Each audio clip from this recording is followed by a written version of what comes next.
ربیع الاول کے بابرکت مہینے کا پہلا دن اور پہلا جمعہ ہے۔ پوری امت مسلمہ کے لیے آج سنہری موقع ہے۔ اللہ کی لاڈلی سورت صرف 3 مرتبہ پڑھ لو، آپ اللہ کے لاڈلے بن جاؤ گے۔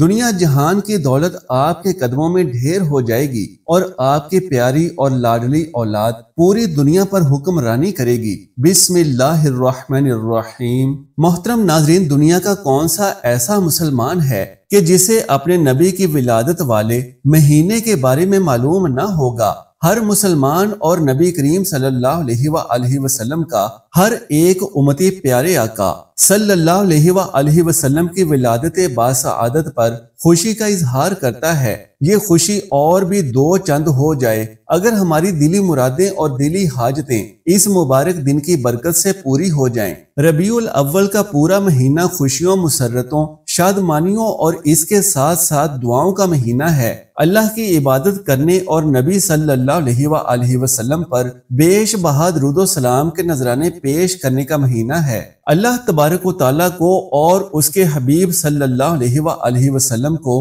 خوش کرنے اور راضی کرنے کا مہینہ ہے۔ اپنی دلی حاجتیں اور مرادیں پوری کروانے کا مہینہ ہے۔ اس سے بڑی عید ایک مسلمان کے لیے اور کیا ہو سکتی ہے کہ اللہ کی سب سے بڑی رحمت اس مہینے میں ہم مسلمانوں کی بھلائی کے لیے اس دنیا میں تشریف لائے، تو اللہ کی رحمتیں اور برکتیں اس مبارک مہینے میں اپنے عروج پر ہوتی ہیں۔ مانگ لو اللہ سے جو چاہو مانگ لو، اللہ سے اپنی خالی جھولیاں بھروا لو۔ اللہ کی ذات آج کے بابرکت مہینے اور آج کے بابرکت دن کے صدقے سے اپنی عطائیں، رحمتیں، بخششیں، عنایتیں انسانوں پر برسانے کے لیے تیار ہے۔ آپ مانگنے والے بن جاؤ اور اللہ کے سامنے دستے سوال دراز کرو۔ آج ربیع الاول کا پہلا دن اور پہلا جمعہ المبارک ہے۔ اللہ کی رحمتیں جوش پر ہیں۔ اللہ کی رحمتوں کے سمندر سے اپنی خالی جھولیاں آج بھر لو۔ آج کے دن اللہ کو منا لو، اللہ سے جو چاہو وہ پا لو۔ آج کے دن اللہ کی اس لاڈلی سورت کو صرف 3 مرتبہ پڑھ لو۔ اللہ کی ایسی نظر کرم ہوگی اور ایسی عنایت ہوگی کہ اس لاڈلی سورت کی تلاوت کی برکت سے آپ کی 7 نسلیں سنور جائیں گی۔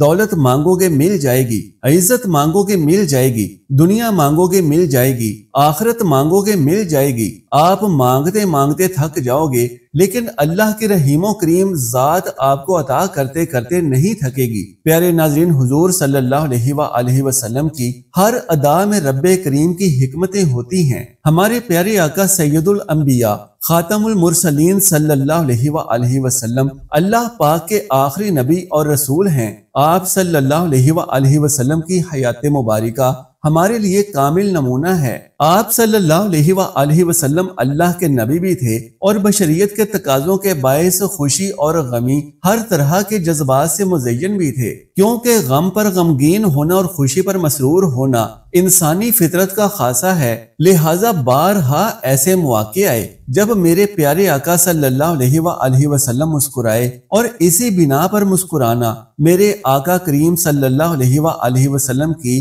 سنت مبارکہ قرار پائی۔ توجہ رہی، مسکرانا سنت ہے، کہکہا سنت نہیں ہے۔ حدیث مبارکہ ہے، القہقہا من الشیطان وتبسم من اللہ، یعنی کہکہا شیطان کی طرف سے ہے اور مسکرانا اللہ پاک کی طرف سے ہے۔ بحوالہ جامعہ صغیر حضرت عائشہ رضی اللہ تعالیٰ عنہ سے روایت ہے، فرماتی ہیں، میں نے نبی کریم صلی اللہ علیہ وآلہ وسلم کو پورا ہنستے نہ دیکھا، حتیٰ کہ آپ کے انتہائی تالو کو دیکھ لیتی۔ آپ مسکرایا کرتے تھے۔ بروایت بخاری شریف، حضور صلی اللہ علیہ وآلہ وسلم ہنستے کبھی نہ تھے، مسکراتے بہت تھے۔ حضرت جریر رضی اللہ تعالیٰ عنہ فرماتے ہیں، جب سے مسلمان ہوا مجھ سے نبی صلی اللہ علیہ وآلہ وسلم نے پردہ نہ کیا اور مجھے نہ دیکھا مگر تبسم فرمایا، یعنی جس موقع پر اجازت لے کر حاضر ہونا ہوتا مجھے بغیر اجازت حاصل کیے حاضری کی اجازت تھی، اور آپ مجھے دیکھا کرتے تو تبسم فرماتے۔ آپ صلی اللہ علیہ وآلہ وسلم کا یہ دیکھنا اظہار خوشی یا اظہار کرم کے لیے ہوتا تھا۔ حضرت عبداللہ بن حارث رضی اللہ تعالیٰ عنہ فرماتے ہیں، میں نے نبی کریم صلی اللہ علیہ وآلہ وسلم سے زیادہ مسکرانے والا کوئی نہیں دیکھا۔ باحوالہ شمائل ترمذی۔ آج ہم آقا کریم صلی اللہ علیہ وآلہ وسلم کے متبسم ہونے سے متعلق واقعات سے مشرف بھی ہوں گے، اور آپ کو آج کے بابرکت دن کے حوالے سے ایک نہایت ہی خوبصورت وظیفہ بھی بتائیں گے، جس سے آپ کی اور آپ کی اولاد کی خالی جھولیاں بھر جائیں گی، خوشیاں اور مسکراہٹیں آپ کی زندگی کا مقدر بن جائیں گی انشاءاللہ۔ قربان جائیے اپنے آقا علیہ الصلوۃ والسلام کی مسکراہٹ اور ان کی غیرت پر۔ یوں ہی ایک مرتبہ غزوہ خندق کے موقع پر اتنا مسکرائے کہ آپ صلی اللہ علیہ وآلہ وسلم کی مبارک داڑھیں دکھائی دینے لگیں۔ واقعہ کچھ یوں ہے کہ ایک کافر کے پاس ڈھال تھی، جبکہ حضرت سعد رضی اللہ تعالیٰ عنہ بہت زبردست تیر انداز تھے۔ کافر بار بار ڈھال سے اپنی پیشانی کو بچا لیتا تھا، مگر جب حضرت سعد رضی اللہ تعالیٰ عنہ نے اپنا تیر اس کافر پر یوں داغا کہ جیسے ہی کافر نے ڈھال سے اپنا سر اوپر کیا، ویسے ہی تیر اس کی پیشانی پر لگا اور وہ وہیں ڈھیر ہو گیا۔ یہ منظر دیکھ کر نبی کریم صلی اللہ علیہ وآلہ وسلم اتنا مسکرائے کہ داڑھیں مبارک دکھائی دینے لگیں۔ بحوالہ شمائل ترمذی۔ غزوہ بدر میں حضور علیہ الصلوۃ والسلام اور حضرت ابو بکر صدیق رضی اللہ تعالیٰ عنہ نے ایک سائبان میں قیام فرمایا۔ حضرت ابو بکر صدیق رضی اللہ تعالیٰ عنہ فرماتے ہیں، رات کو حضور صلی اللہ علیہ وآلہ وسلم کو اونگ آ گئی۔ جب آنکھ مبارک کھلی تو آپ صلی اللہ علیہ وآلہ وسلم مسکراتے ہوئے باہر تشریف لائے اور سورۃ القمر کی آیت نمبر 45 تلاوت فرما رہے تھے۔ یہ تو کفار کی شکست پر مسکرانا تھا۔ ایک بار پھر کچھ یوں ہوا کہ حضور علیہ الصلوۃ والسلام کا فرمان علی شان ہے، میں نماز پڑھ رہا تھا اور جبرائیل علیہ السلام میرے پاس سے گزرے، وہ میری طرف دیکھ کر ہنسے تو میں بھی ان کی طرف دیکھ کر مسکرا دیا۔ بروایت اسد الغابہ ابن اسیر۔ سبحان اللہ، میرے آقا کریم صلی اللہ علیہ وآلہ وسلم کی ذات پاک ایسی تھی کہ فرشتوں کے سردار بھی آپ صلی اللہ علیہ وآلہ وسلم کو دیکھ کر اپنی آنکھیں ٹھنڈی فرماتے تھے۔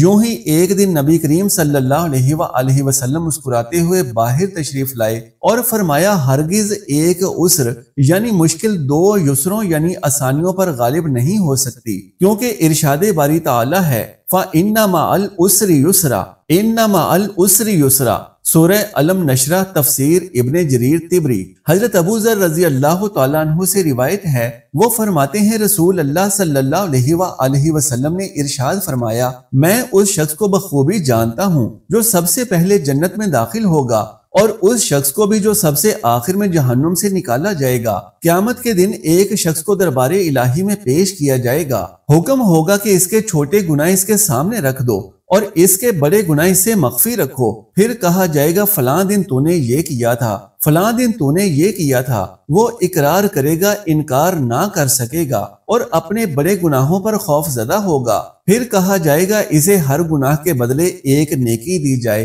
تو وہ بول اٹھے گا، میرے تو اور بھی بہت گناہ ہیں جو میں نے یہاں نہیں دیکھے۔ جناب ابو ذر رضی اللہ تعالیٰ عنہ فرماتے ہیں، پس قسم ہے میں نے حضور صلی اللہ علیہ وآلہ وسلم کو دیکھا کہ آپ ہنسے یہاں تک کہ اگلے دانت نظر آئے۔ بحوالہ شمائل ترمذی۔ یعنی حضور صلی اللہ علیہ وآلہ وسلم کا ہنسنا آپ کا مسکرانا تعجب کی وجہ سے تھا۔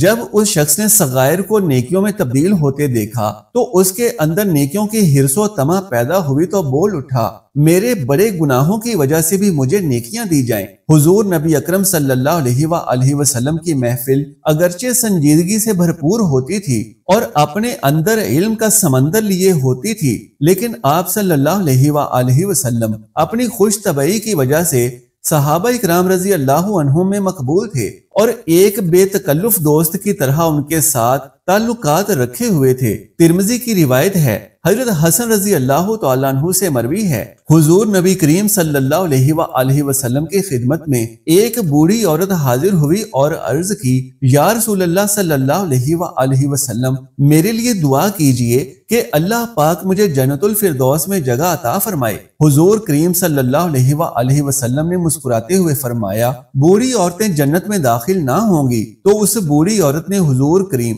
صلی اللہ علیہ وآلہ وسلم کی بات سنی تو روتی ہوئی چل دی۔ آپ صلی اللہ علیہ وآلہ وسلم نے فرمایا، اس بوڑھی عورت کو خبر دو کہ جنت میں بوڑھی ہو کر نہیں جائے گی، بلکہ اللہ پاک نے فرمایا ہے۔ ترجمہ، ہم نے ان عورتوں کو خاص بنایا ہے، ہم نے ان کو ایسا بنایا جیسے کنواریاں۔ بحوالہ کتاب حضور نبی کریم صلی اللہ علیہ وآلہ وسلم کی مسکراہٹیں۔ 9 ہجری میں جب غزوہ تبوک کے موقع پر حضور کریم صلی اللہ علیہ وآلہ وسلم نے جب صحابہ کرام رضی اللہ عنہم سے اپیل کی کہ وہ حسب توفیق جنگ میں شمولیت کے لیے مال و متاع پیش کریں، حضرت عثمان رضی اللہ تعالیٰ عنہ نے 300 اونٹ، 100 گھوڑے اور 100 اوقیہ چاندی رسول اللہ صلی اللہ علیہ وآلہ وسلم کی خدمت میں پیش کیے۔ حضرت عمر رضی اللہ تعالیٰ عنہ اپنے گھر کا آدھا سامان لے کر حضور اکرم صلی اللہ علیہ وآلہ وسلم کی خدمت میں پہنچ گئے۔ حضرت عبد الرحمن بن عوف رضی اللہ تعالیٰ عنہ نے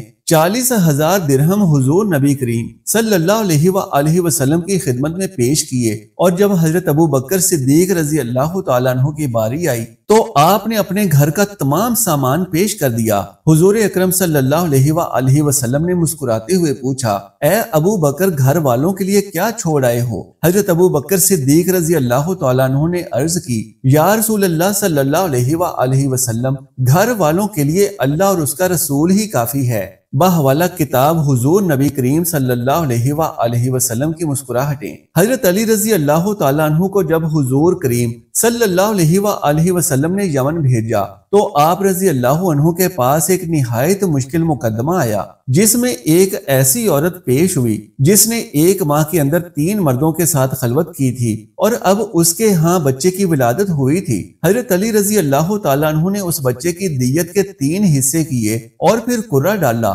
وہ قرہ جس شخص کے نام نکلا، آپ رضی اللہ تعالیٰ عنہ نے وہ بچہ اس شخص کے حوالے کر دیا، جبکہ باقی 2 اشخاص کو دیت کے 3 حصوں کے 2 حصے کر کے دے دیے۔ حضور نبی کریم صلی اللہ علیہ وآلہ وسلم کو حضرت علی رضی اللہ تعالیٰ عنہ کے اس فیصلے کی خبر ہوئی تو آپ صلی اللہ علیہ وآلہ وسلم مسکرا دیے۔ بحوالہ کتاب حضور نبی کریم صلی اللہ علیہ وآلہ وسلم کی مسکراہٹیں۔ حضرت انس بن مالک رضی اللہ تعالیٰ عنہ سے مروی ہے، حضور نبی کریم صلی اللہ علیہ وآلہ وسلم کے پاس ایک دیہاتی صحابی حضرت ظاہر رضی اللہ تعالیٰ عنہ جب بھی آتے تو ہدیہ لے کر آتے، اور حضور نبی کریم صلی اللہ علیہ وآلہ وسلم بھی واپسی پر ان کو کچھ نہ کچھ عنایت ضرور کرتے تھے۔ حضور نبی کریم صلی اللہ علیہ وآلہ وسلم فرمایا کرتے تھے، ظاہر رضی اللہ عنہ ہمارا دیہاتی ہے اور ہم اس کے شہری ہیں۔ آپ صلی اللہ علیہ وآلہ وسلم انہیں بے حد عزیز رکھتے تھے۔ حضرت ظاہر رضی اللہ تعالیٰ عنہ بظاہر خوبصورت نہ تھے۔ ایک دن وہ بازار میں اپنا کچھ سامان فروخت کر رہے تھے کہ حضور صلی اللہ علیہ وآلہ وسلم نے پیچھے سے جا کر انہیں گود میں اٹھا لیا۔ وہ آپ صلی اللہ علیہ وآلہ وسلم کو نہ دیکھ سکے اور کہنے لگے، کون ہے؟ مجھے چھوڑو۔ پھر جب انہوں نے نبی کریم صلی اللہ علیہ وآلہ وسلم کو دیکھا تو آپ صلی اللہ علیہ وآلہ وسلم کے سینے مبارک سے چمٹ گئے۔ حضور نبی کریم صلی اللہ علیہ وآلہ وسلم نے اعلان کرنا شروع کیا کہ کون ہے جو اس غلام کو خریدے گا؟ حضرت ظاہر رضی اللہ عنہ نے عرض کی، یا رسول اللہ صلی اللہ علیہ وآلہ وسلم، آپ کو میرے بدلے کچھ نہیں ملے گا۔ حضور اکرم صلی اللہ علیہ وآلہ وسلم نے مسکرا کر فرمایا، اللہ پاک کے نزدیک تیری بڑی قیمت ہے۔ بحوالہ کتاب حضور نبی کریم صلی اللہ علیہ وآلہ وسلم کی مسکراہٹیں۔ حضرت عوف بن مالک اشجعی رضی اللہ تعالیٰ عنہ فرماتے ہیں، میں غزوہ تبوک کے موقع پر حضور اکرم صلی اللہ علیہ وآلہ وسلم کی خدمت میں حاضر ہوا، اور اس وقت آپ صلی اللہ علیہ وآلہ وسلم ایک چھوٹے سے کوبے میں موجود تھے۔ میں نے آپ صلی اللہ علیہ وآلہ وسلم کو سلام کیا اور آپ صلی اللہ علیہ وآلہ وسلم نے میرے سلام کا جواب دیتے ہوئے فرمایا، اندر آ جاؤ۔ میں نے عرض کی، یا رسول اللہ صلی اللہ علیہ وآلہ وسلم، سارا ہی اندر آ جاؤں؟ آپ صلی اللہ علیہ وآلہ وسلم نے مسکراتے ہوئے فرمایا، تم سارے ہی اندر آ جاؤ۔ بس میں اندر چلا گیا۔ حضرت ولید بن عثمان رضی اللہ تعالیٰ عنہ فرماتے ہیں، حضرت عوف رضی اللہ تعالیٰ عنہ نے اس لیے کہا تھا کہ میں سارا ہی اندر آ جاؤں کیونکہ قبا چھوٹا تھا۔ بحوالہ حضور نبی کریم صلی اللہ علیہ وآلہ وسلم کی مسکراہٹیں۔ ناظرین کرام، نبی کریم صلی اللہ علیہ وآلہ وسلم کو تو اللہ نے مبعوث ہی اس لیے فرمایا کہ وہ دکھی لوگوں کی فریاد رسی کریں، غم زدہ لوگوں میں مسکراہٹیں تقسیم کر سکیں، غریبوں، مسکینوں اور یتیموں کے اداس اور پریشان حال چہروں پر مسکراہٹیں بکھیر سکیں۔ اسی لیے نبی کریم صلی اللہ علیہ وآلہ وسلم کو اللہ سبحانہ و تعالیٰ نے رحمت للعالمین کا لقب عطا فرمایا، یعنی تمام جہانوں کے لیے رحمت۔ ناظرین کرام، آج کے اس بابرکت دن کے کسی بھی حصے میں اللہ کے لاڈلے نبی صلی اللہ علیہ وآلہ وسلم پر اتارے گئے کلام اللہ کی لاڈلی سورت کو صرف 3 مرتبہ پڑھ لیں اور زندگی بھر کی خوشیاں اور مسکراہٹیں حاصل کر لیں۔ جمعۃ المبارک کا بابرکت دن ہے۔ صبح نماز فجر سے لے کر رات نماز عشاء تک جب چاہیں یہ عمل کر لیں اور اپنی دعاؤں کی قبولیت کا سامان بنا لیں۔ یہ عمل ایک سورت کا عمل ہے جسے قرآن پاک کا دل بھی کہا جاتا ہے، یعنی سورۃ الیاسین کا عمل ہے۔ آج کے دن سورہ یاسین کو بتائے گئے طریقے کے مطابق صرف 3 مرتبہ پڑھ لیں، انشاءاللہ آپ کی زندگی سے تمام دکھ، غم اور پریشانیاں دور ہو جائیں گی اور خوشیاں آپ کی زندگی میں ڈیرے ڈال لیں گی۔ مسکراہٹیں آپ کے چہروں کو پر نور بنا دیں گی، کیونکہ آپ کی تمام دلی مرادیں اور حاجتیں اس سورہ مبارکہ کے عمل سے انشاءاللہ قبول و منظور ہوں گی۔ دولت مانگو گے دولت ملے گی، شہرت، عزت، کامیابی، اولاد کی ترقی، خوشحالی، مال و رزق، اچھے رشتے، فلاح و بہبود، خوشی، شادمانی، رحمتیں، برکتیں، انشاءاللہ سب کچھ اس عمل کی برکت سے آپ کو اللہ رب العالمین عطا فرمائے گا۔ عمل کا طریقہ بھی جان لیجئے کہ سب سے پہلے آپ نے باوضو حالت میں جائے نماز پر یا کسی بھی پاک اور صاف ستھری جگہ پر بیٹھ جانا ہے اور یہ عمل کرنا ہے۔ سب سے پہلے ایک تسبیح درود پاک کی کر لینی ہے۔ کوئی سا بھی درود شریف پڑھ سکتے ہیں، لیکن اس عمل کے لیے بزرگان دین نے درود خضری کو بہترین قرار دیا ہے۔ صلی اللہ علی محمد وعلی آلہ واصحابہ وبارک وسلم۔ یہ درود پاک آپ نے 100 مرتبہ پڑھ لینا ہے، لیکن اس کے علاوہ چھوٹا درود پاک یعنی صلی اللہ علی محمد بھی پڑھ سکتے ہیں۔ 100 مرتبہ درود مبارکہ پڑھنے کے بعد آپ نے اللہ کے پیارے حبیب صلی اللہ علیہ وآلہ وسلم کی بتائی ہوئی وہ تسبیح کرنی ہے جس کے سبب تمام مخلوقات کو رزق عطا کیا جاتا ہے۔ سبحان اللہ و بحمدہ سبحان اللہ العظیم۔ یہ تسبیح آپ نے 100 مرتبہ پڑھ لینی ہے۔ اس کے بعد آپ نے 3 مرتبہ سورہ یاسین کی تلاوت کر لینی ہے۔ اگر زبانی آتی ہو تو بہت ہی خوب، لیکن اگر زبانی نہ آتی ہو تو اس سورت کو دیکھ کر تلاوت کریں، جلد بازی ہرگز نہ کریں۔ ٹھہر ٹھہر کر اور پرسکون انداز میں یہ پورا عمل آپ نے کرنا ہے۔ 3 بار سورہ یاسین کی تلاوت مکمل ہونے کے بعد 3 مرتبہ ہی درود ابراہیمی پڑھ لینا ہے، جو کہ نماز کے اندر پڑھا جانے والا درود پاک ہے،